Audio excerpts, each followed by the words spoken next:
এই মুহূর্তে আপনার মুখটা বন্ধ করুন। হ্যাঁ, আপনাকেই বলছি ভাই, প্লিজ মুখটা বন্ধ রাখুন। অবাক হচ্ছেন? ভাবছেন ভিডিওর শুরুতেই কেন ধমক দিচ্ছি? কারণ পরিসংখ্যান বলছে আপনি সারাদিনে যতগুলো কথা বলেন তার ৮০ ভাগই কোনো দরকার নেই। আর এই অপ্রয়োজনীয় বকবকানি হলো আপনার পকেট খালি থাকার ১ নম্বর কারণ। বিশ্বাস করুন, সৃষ্টিকর্তা আমাদের কান দিয়েছেন ২টা আর মুখ দিয়েছেন মাত্র ১টা। এর মানে কি জানেন? এর মানে হলো আমাদের শোনা উচিত দ্বিগুণ আর কথা বলা উচিত অর্ধেক। কিন্তু আমরা কি করি?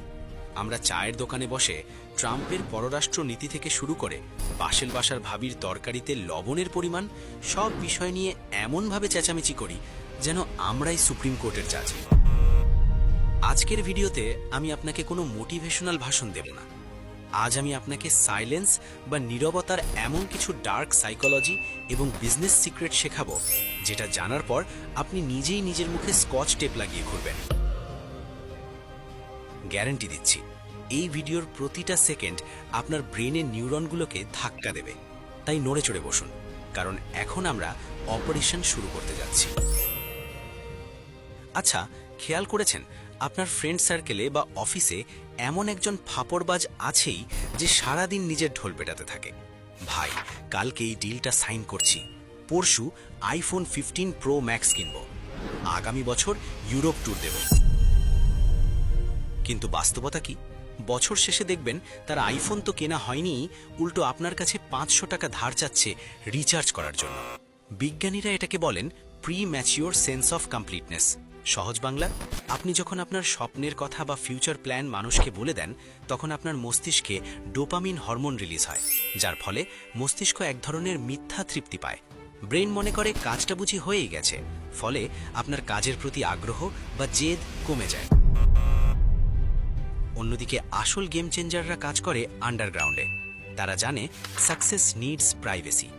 খেয়াল করে দেখবেন, বনের রাজা সিংহ যখন শিকার ধরে তখন সে গর্জন করে না, সে একদম নিঃশব্দে ঘাসের সাথে মিশে গিয়ে ফোকাস করে, আর যখন সে লাফ দেয় তখন শিকারের বাঁচার কোনো উপায় থাকে না। আপনাকে হতে হবে সেই সিংহের মতো, কুকুরের মতো ঘেউ ঘেউ করে এলাকা গরম করে লাভ নেই, কামড়টা দিতে হবে নীরবে। রবার্ট গ্রিন তার বিখ্যাত বই 48 লজ অফ পাওয়ারে বলেছেন, অলওয়েজ সে লেস দ্যান নেসেসারি, অর্থাৎ প্রয়োজনের চেয়ে কম কথা বলুন। কেন? কারণ আপনি যত বেশি কথা বলবেন আপনার সাধারণ হওয়ার সম্ভাবনা তত বেড়ে যাবে, আর আপনি যত চুপ থাকবেন আপনাকে তত রহস্যময় এবং পাওয়ারফুল মনে হবে। ধরুন আপনি একটা বিয়ে বাড়িতে গেছেন, সেখানে সবাই হইচই করছে, হাসাহাসি করছে। এর মাঝে কোট টাই পরা এক ভদ্রলোক এক কোণে চুপচাপ দাঁড়িয়ে সবাইকে পর্যবেক্ষণ করছেন, মুখে হালকা একটা মুচকি হাসি। কার দিকে সবার নজর যাবে?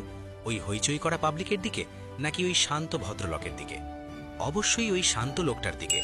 মানুষ তাকে সমীহ করবে, মানুষ ভাববে লোকটা নিশ্চয়ই অনেক বড় কেউ, অথচ হতে পারে সে কিছুই না। এটাই হলো নীরবতার সাইকোলজিক্যাল পাওয়ার। চুপ থাকা মানেই আপনি সিচুয়েশন কন্ট্রোল করছেন।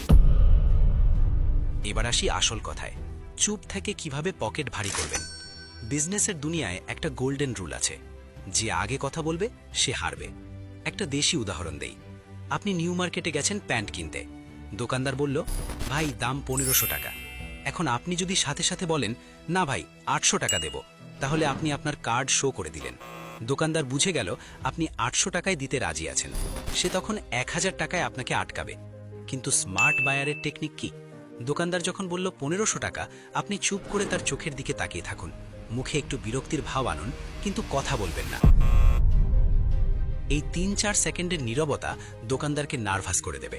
সে ভাববে, কি দাম কি বেশি চেয়ে ফেললাম, কাস্টমার কি চলে যাবে? তখন সে নিজেই বলবে, আচ্ছা ভাই আপনার জন্য ১২০০ টাকা। খেয়াল করলেন, শুধু ৩ সেকেন্ড চুপ থেকে আপনি ৩০০ টাকা সেভ করলেন। এটাকে কর্পোরেট দুনিয়ায় বলা হয় the pregnant pause. Salary negotiation বা বড় ডিলের ক্ষেত্রে এই টেকনিক জাদুর মতো কাজ করে। সাইকোলজিতে ডানিং ক্রুগার এফেক্ট নামে একটা চমৎকার বিষয় আছে। এটা বলে, যাদের বুদ্ধি কম তারা কথা বলে বেশি, কারণ তারা মনে করে তারা সব জানে। আর যারা আসলেই জ্ঞানী তারা কথা বলে কম, কারণ তারা জানে শেখার কোনো শেষ নেই। আমাদের দেশের টক শোগুলোর দিকে তাকালেই বুঝবেন 4 জন লোক বসে চিৎকার করছে, টেবিল থাপড়াচ্ছে, একে অপরকে কথা বলতে দিচ্ছে না। দিন শেষে রেজাল্ট কি? 0। অথচ বিশ্বের সেরা সিইও বা ইনভেস্টরদের ইন্টারভিউ দেখবেন, ওয়ারেন বাফেট বা ইলন মাস্ক, তারা প্রশ্ন শোনার পর হুট করে উত্তর দেন না। তারা কয়েক সেকেন্ড সময় নেন, ভাবেন, তারপর খুব ধীর স্থিরভাবে উত্তর দেন। তাদের এক একটা শব্দের দাম কোটি টাকা। আপনি যদি স্মার্ট হতে চান তবে নিজেকে ইনফরমেশন স্পঞ্জ বানান। কথা বলা মানে হলো হার্ড ড্রাইভ থেকে ডেটা আউটপুট দেওয়া, এতে নতুন কিছু জমা হয় না।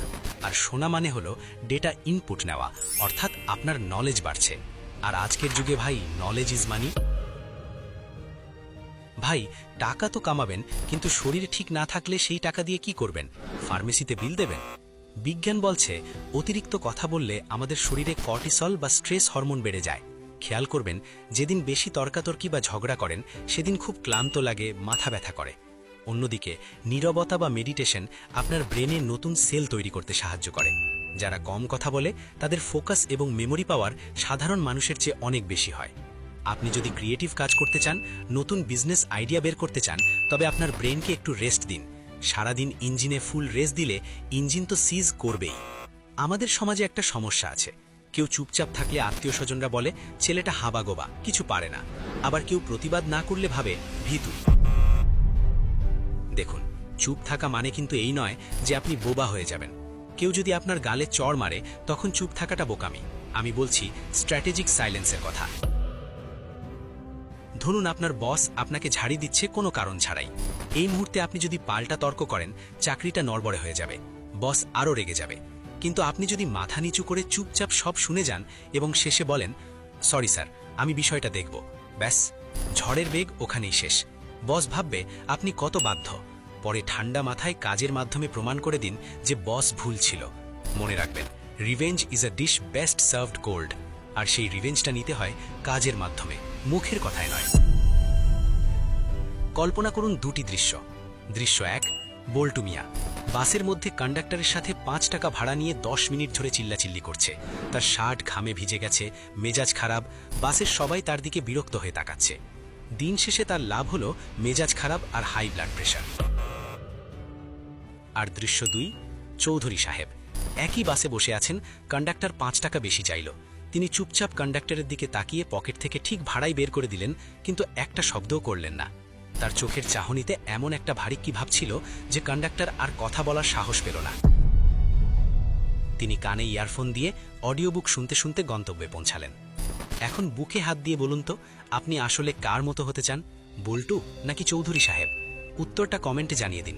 আমি দেখতে চাই কতজন স্মার্ট অডিয়েন্স আমার সাথে আছেন। আচ্ছা, আপনার জীবনে কি এমন কোনো ঘটনা ঘটেছে যেখানে আপনি রেগে গিয়ে কিছু একটা বলে পরে পস্তাইছেন? যেমন ধরুন, গার্লফ্রেন্ড বা বউয়ের সাথে ঝগড়ায় রাগের মাথায় ব্রেকআপ বা ডিভোর্সের কথা বলে ফেলেছেন, কিন্তু পরে দেখলেন বিষয়টা খুবই তুচ্ছ ছিল। অথবা এমন কোনো ঘটনা যেখানে আপনি চুপ ছিলেন বলে বিশাল বড় বিপদ থেকে বেঁচে গেছেন? প্লিজ আপনার গল্পটা আমাদের সাথে শেয়ার করুন। আমরা সবাই মিলে শিখতে চাই। আমরা এখানে একটা ফ্যামিলির মতো। ভিডিও দেখে শুধু মাথা নাড়লে হবে না, কাজ করতে হবে। আজ থেকে একটা রুল ফলো করুন, 2:1 রুল। অর্থাৎ সামনের মানুষ যা বলবে আপনি তার অর্ধেক বলবেন। কেউ যদি 10টা বাক্য বলে, আপনি উত্তর দেবেন 5টা বাক্যে। সামনের মানুষ যখন কথা বলবে তখন মনে মনে ভাববেন না যে এরপর আমি কি বলবো, বরং মন দিয়ে শুনুন সে কি বলছে। তাকে বুঝতে দিন যে আপনি তাকে গুরুত্ব দিচ্ছেন। এতে মানুষ আপনাকে পছন্দ করবে, বিশ্বাস করবে, আর বিশ্বাসই হলো বিজনেসের মূলধন।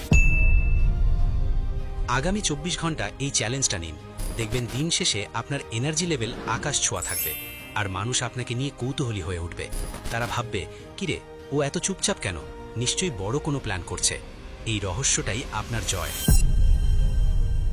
বন্ধুরা, জীবনটা একটা দাবা খেলার মতো। এখানে যে শুধু চেঁচামেচি করে সে হলো বোর্ডে বা সৈন্য, আর যে চুপচাপ পুরো বোর্ড অবজার্ভ করে চাল দেয় সেই হলো আসল খেলোয়াড়।